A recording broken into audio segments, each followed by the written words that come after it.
you're looking to dive into topics on how to live a happier, healthier, more fit, and long lifespan, then you've come to the right podcast.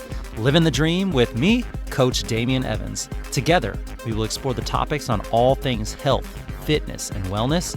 Together, we will be lifelong learners on this journey to living the ultimate dream. What up, Dream Team? Coach D here, coming at you with another growth MINIsode. This will be a bite-sized episode with the goal of setting a growth-minded intention and focus for the upcoming week. Each MINIsode is going to offer a quote that encapsulates the theme of the week. And after the quote, we're going to dive into a weekly focus, something small that we can concentrate on for the following 7 days. As well as we're going to touch on a physical activity and a nutritional tip that will better assist us in working towards a more healthy and optimal way of living our own dream life. And each MINIsode is going to end with the recommendation for the week. The recommendation could be anything from a podcast, a book, an article, a paper, anything that I think is going to help better educate ourselves toward the overall focus of the week. And if this is your first time listening to a MINIsode, the goal is to listen on Friday, Saturday, or Sunday to be ready to start the challenges of the week on Monday. So listen to just one MINIsode every week, and as that week finishes, move on to the next week's MINIsode. I mean, you can start all the way over at MINIsode number 1, or you can join up with the team right now. These MINIsodes will only be as beneficial to you as you're willing to make them. So if you're playing along with the weekly focuses or the physical activity and nutrition tips, it'll help you be much more successful to do this with someone in your life. So grab an accountability buddy and share on your social media platforms the challenges of the week. You never know who is going to be quietly watching and rooting for you, and you never know whose life you will truly inspire just by sharing your journey, both the challenges and the successes. You're going to be far more likely with a support system and a social network to be successful. Get someone that's chasing similar fitness goals as you and do this with them. And as you work on making your life healthier and you motivate your network through your positive actions and your lifestyle choices, the ripple effect, it's unimaginable with who will be touched by you motivating and posting and including others in your journey. So let's dive into this week's Growth MINIsode. This week's quote comes from Swiss philosopher, physician, and scientist Paracelsus. Paracelsus said, "Poison is in everything, and no thing is without poison. The dosage makes it either a poison or a remedy." So poison is in everything, and no thing is without poison. The dosage makes it either a poison or a remedy. Or if we could put it more simply, the dose makes the poison. This means that a substance that contains toxic properties can cause harm only if it occurs in high enough concentration. Everything on this planet is a chemical. Water, H2O, oxygen, O, food, you, all comprised of chemicals. Everything you consume, it can be toxic if too much is ingested and absorbed into the body. And the toxicity of a substance depends on many factors. How much of the substance is the person exposed to? How are they exposed to it? And how long have they been exposed to it over time? Let's look at toothpaste. It's estimated that an oral dose of sodium fluoride that could be fatal to adult humans ranges from about 70 to 140 milligrams per kilogram of body weight. And an average tube of toothpaste contains about 152 milligrams of sodium fluoride. So according to the U.S. National Library of Medicine Toxicology Data Network, a person weighing 160 pounds would have to eat 33 tubes of toothpaste all at once to experience toxic effects from sodium fluoride. So if you consume 33 tubes of toothpaste, you will find your toxic limit. 33 tubes. Most of us brush our teeth multiple times a day, but damn, let's hope not that much. Caffeine, 5,000 milligrams all at once seems to be the limit. So if you drank 78 shots of espresso, you'll find your toxic limit. That does sound like a party though. 78 shots of espresso? Yeah. Apple seeds, pears, potatoes, cucumbers. These foods all contain natural chemicals that are toxic to humans. But these chemicals, they're usually present in extremely small amounts, far below the harmful dose. It's just crazy to think about how much we still don't know about the food that we eat. We've been doing it forever. Yet the more that I study, the more confusing it gets to me. If we don't eat, we don't survive. But if we eat too much, depending on the amount and depending on the substance, whether it's super long term or even in the case of short term, we don't survive if we eat certain foods. Food can be a toxin or it can be a remedy. Even the water we drink, if we don't drink, we don't survive. If we drink too much water can cause fatal results. They say that you have to drink over 6 liters all at once to experience hyponatremia, a condition that occurs when the level of sodium in the blood is too low, in this case because it has been diluted by too much water consumption. Water can be a toxin or it can be a remedy. Poison is in everything, and no thing is without poison. Food, herbs, exercise, hormetic stressors like cold and hot therapy and exercise, love, motivation. No thing is without poison, but the poison is in the dose. Man, our bodies are incredible. I believe oftentimes if we let our bodies just do what they were designed and evolved to do, if we just get out of our own way, our bodies are able to fix and heal itself. But sometimes the issue is our bodies have just such a hard time healing itself if it takes in toxins faster than it can dispel them. This is how I like to think of it. If you think of your body and your mind and all the things that you put into them, all the things that you consume, visualize this process as a long tube with a funnel at the top. For those of you that went to any sort of really fun college, you'll probably have just envisioned a beer bong. For those of you that don't know what a beer bong is, you probably got straight A's in college. But now that we are on the topic of the beer bong analogy, let's just stick with it here. So you have a funnel at the top, and when you pour beer down that funnel slowly, it can just easily pass through out the smaller end, down the tube, and flowing naturally out of the end of the tube easily. But what happens if you start to pour the beer down faster than the funnel can funnel out? Well, when the flow starts to increase, the funnel starts to back up. And eventually, if we pour too much, too fast, it's going to overflow. I like to think that this is how our body and really even our mind works. So this week's weekly focus, our goal is to start looking at our own lives from an outsider's perspective. What are we consuming? What is being input into our funnel that may be in excess? If someone that we didn't know looked at what we were putting in, whether it was junk food, fast food, sodas, our actual jobs that we work, the amount of time that we work, TV, drugs, medicine, even exercise, or stuff like social media, all of these are inputs. Would that person that we don't know look at our lives and think that we're finding balance and moderation? Are we allowing them to pass smoothly through our funnel? Or are we over-consuming, causing a backup and an overflow? The body cannot heal itself if we take in faster than it can dispel. So when you eat this week, think about your funnel. When you drink alcohol and you consume news and social media, when you exercise, when you work on your professional life, think about your funnel. We can space out our consumption. We can balance out the input with our expenditure, and we can balance out the stressful stuff with the relaxing and rejuvenating stuff. So let's just bring an awareness to the amount of time we give our body to heal itself and remove toxins. The dosage makes it either a poison or a remedy. Moving on to this week's physical activity tip. We're going to be talking all things mobility. Yes, mobility, my favorite thing. Our goal is to stack mobility into your daily routine with things that you already do.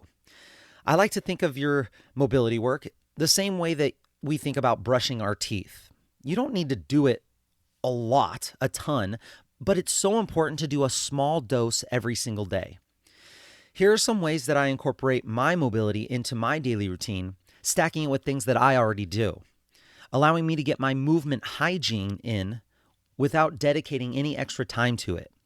And in a way that I don't have to think about it at all because I just do it automatically with my already pre-established habits. The biggest example I always tell my clients is that if there are any moments when you're at home watching TV, there's no reason why you should be in the same position that you probably were in all day long, seated. Instead, hack your environment. Put a nice, super comfy yoga mat and blanket and pillow down on the floor, and while you're watching TV, Put yourself into some of your favorite mobility positions. And I share some of these all the time on social media. I also have a YouTube channel that has a ton of mobility work if you want to check that out. My go-to is the 90-90 hip stretch position, or kind of like a pigeon. I also do butterfly stretches and lean forward, frog rockers for my inner thigh stretching. I love sitting on my knees with my toes tucked under and just leaning back so I can stretch out my quads, my thighs, and my toes and my feet. There's just countless positions that you can move through, all while you're enjoying your favorite show or your sports game. And I even can do this with a glass of wine sometimes. Who says that you can't relax, enjoy your night, all while lubricating your joints and giving your important soft tissue like muscles and tendons and fascia, all giving that a little bit of love. If you'd like me to send you some mobility ideas, I'm always here for you. Just reach out.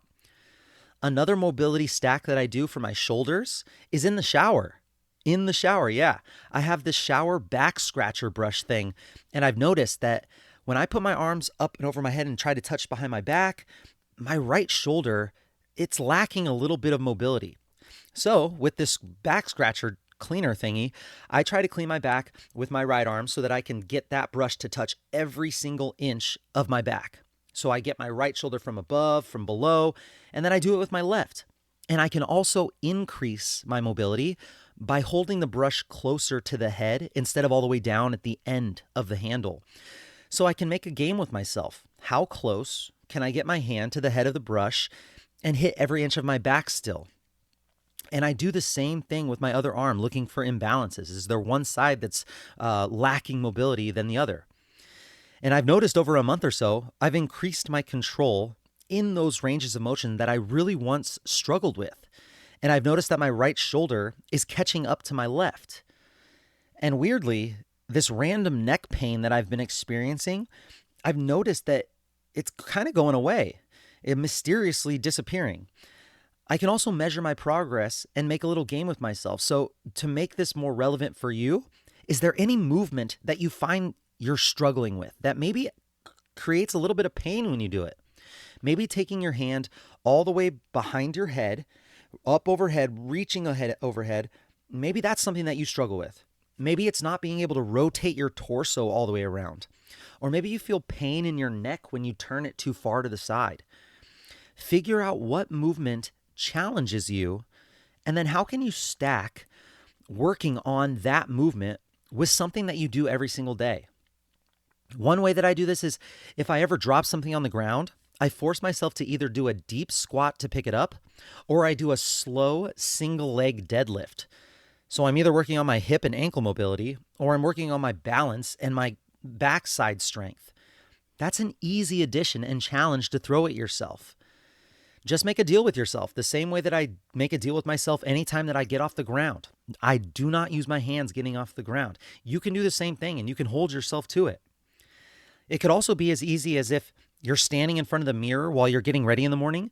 Maybe you're taking your feet, you're taking your toes, and you're spreading them apart and you're gripping the ground with your toes, waking up and strengthening the muscles of your feet, shifting from one side and maybe balancing on one foot and then the other, all while you're just getting ready in the morning. And then maybe if you sit down on the toilet, you use something like a cheap squatty potty, which is simply just a little bench for your feet, which elevate you into a nice little deep squat position. And that's something that you do every single day. All of these tiny, tiny little things, they add up to huge movement wins over time. Because if you don't use it, you lose it. But if you practice it daily, your body will prioritize and keep it. This week's nutrition tip: eat your medicine. Think of all the medicine and the supplements that you take, and think of the reason why you take them.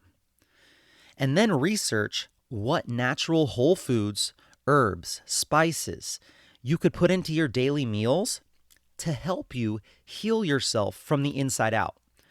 I'm currently doing this for my joint health. For me, recently, I've been struggling a little bit with joint aches and pains, and mostly because I haven't been giving my body the time it needs to recover, which is the story of my life. But anyway, what about for you? What would you like to focus on? Maybe it's immunity and working on your immune system health. It's so important at a time like right now, but it's important all the time. Maybe it's depression or anxiety. Maybe you're thinking you want to help strengthen your muscles, tendons, ligaments, soft tissue, and you want to focus on protein to rebuild your structure. You got to eat your medicine. Of course, sometimes medications are essential. In specific situations, you sometimes need to take medications. But a lot of the time, we can help by understanding what certain foods and their micronutrients and their vitamins and minerals, what those things can do to help assist with the things that we wish we could fix. And a lot of times we spend so much money on supplements when who knows how effective those really are, or what good quality those are, or if they even get absorbed into our bodies like we want them to. When food could offer us a more powerful resolution. An example for foods that help with, let's say, healthy joints. You could eat seeds and nuts because they're packed with healthy omega-3 fatty acids known to help fight inflammation and reduce the pain that you feel in your connective tissues and joints. Cold water fish, fruit, cruciferous veggies, beans and lentils, olive oil. Olive oil is a superfood. Garlic, ginger, walnuts, berries, spinach, even things like turmeric and collagen and bone broth. I'm eating tons of turmeric, collagen, and bone broth. Those are huge for me right now. An example for foods that help with strengthening your immune system. Blueberries. The more I research blueberries, the more that I think that they do everything. Dark chocolate, turmeric, oily fish, broccoli, sweet potatoes, spinach, ginger, green tea, even fruits like oranges and kiwis, red bell peppers. Sometimes avoiding certain things that you put into your body can help just as much as the things that you put in your body. Things like avoiding smoking or consuming too much excess alcohol. Those are huge for helping your immune system function. Food can be poison or it can be a remedy. Also, making sure that you have a high enough vitamin D level. I heard Dr. Mark Hyman on his podcast, The Doctor's Pharmacy. He said that if your vitamin D levels are over 50, based on the current stats that we have, then your chances of dying from COVID are essentially zero. If your vitamin D levels are over 50, based on the stats that we have, your chances of dying of COVID are essentially zero. That's pretty powerful stuff right there. Finding out what your vitamin D levels are and working to get those in the optimal ranges, that should be something that we're really focusing on. Foods that are high in vitamin D are salmon and other oily fish, eggs, milk, liver. I think liver is actually more powerful than we actually think. I just can't get myself to eat it, so liver supplements maybe might help for me. Cheese is great. And then any supplementation of vitamin D that you can get as well, and K2. An example of foods that may help with your depression and anxiety. Eating a diet high in vegetables, fruits, legumes, whole grains, lean proteins. Avoiding highly processed, high palatable foods like chips, cookies, and cupcakes. Our bodies normally make molecules called free radicals, but these can lead to cell damage and aging and other problems over time if there's too much. Studies show that your brain is particularly at risk of these free radicals. You can lessen their destructive effect by eating foods rich in antioxidants. So foods like high in beta carotene, like apricots, broccoli, cantaloupe, carrots, collards, peaches, pumpkin, spinach, sweet potato. Also foods high in vitamin C, like blueberries, broccoli, grapefruit, kiwi, oranges, peppers, potatoes, strawberries. Other foods that are high in vitamin E could help you as well, like nuts and seeds and wheat germ. And you probably noticed that I said the same foods for multiple different reasons and outcomes for your overall health. Those are probably the foods that you want to have in your regular appearance in your daily and weekly diet. Why not eat foods that help with more than one thing? A diet high in superfoods can only do great things for your physical, your mental health, and your overall performance. Eat your medicine, friends. This week's recommendation, lastly, has to do with our dose of social media. Most of us let it become more of a poison than a remedy. And I recommend you taking the time to listen to Joe Rogan's podcast with Tristan Harris and Daniel Schmottenberger. Tristan Harris was the producer of the viral documentary on Netflix called The Social Dilemma, which if you haven't seen The Social Dilemma, you should definitely check that out. In this podcast episode, however, they talk about how social media can either be the end of the world as we know it, or how we can use it to save the world. For me, I draw very hard lines when it comes to my social media and my feeds. I curate only what I want to see, and I use it only for a few specific purposes. If I find anything on social media that crosses those lines, I do whatever I need to do to never let it happen again. I only watch content on categories that I wish to use social media for. And I always block or mute specific topics. And that's no matter who is posting it. I only post about things that I think will help others with their fitness, health, and wellness journeys. Or if it's on my personal page, I only post memories that I want to be able to go back to, maybe when I'm not feeling so good or maybe when I'm kind of down, to look and remind myself at how blessed that I really am. Social media can be our downfall. It can spread hate, negativity. It can show us what the worst of what this world has to offer. Or we can control it. And we can use it as a tool, the tool that it was meant to be. Social media is simply a reflection of what we ask it to show us. So check out this podcast. I think we could all benefit from hearing these really smart people talk about the topic that they are experts in and know the best. Now, Joe Rogan's only on Spotify, but I'll include the link in the description of this minisode if you want to check it out. And that's it, my friends, for this week's Growth Minisode. Each week, we're going to focus on something new and dial in a different aspect of physical activity and nutrition. Make sure you share with your friends and family and hold each other accountable. Post on your social media stories when you work on consuming with your funnel in mind. Post a video of you getting creative and stacking your daily dose of mobility, or of you eating your medicine and healing yourself from the inside out. And make sure you tag me and share your journey.